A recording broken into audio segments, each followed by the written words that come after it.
Hello everybody and welcome back to our channel. In this video, I'm going to show you how to fix the WhatsApp profile info connecting problem on your phone. First of all, make sure your internet connection is stable. Try switching between Wi-Fi and mobile data to see if the issue goes away. Sometimes a weak network can stop WhatsApp from loading your profile info. Next, open the Settings app, then scroll all the way down and tap on Apps. After that, find WhatsApp from the list of apps and tap on it. Here, make sure that mobile data, background app refresh and permissions all are turned on. If the issue still continues, try clearing the cache. If you're on an iPhone, go back to the main settings menu, then tap on General. After that, go into iPhone storage. Then scroll down and tap on WhatsApp. After that, finally tap on Offload app and then reinstall it again.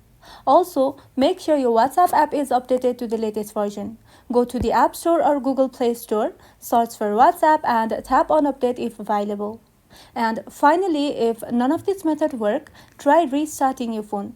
This simple step can often refresh your connection and solve temporary glitches. And that's all. Your WhatsApp profile info connecting problem should now be fixed. If this video was helpful, don't forget to like and subscribe for more of these videos, and thank you for watching.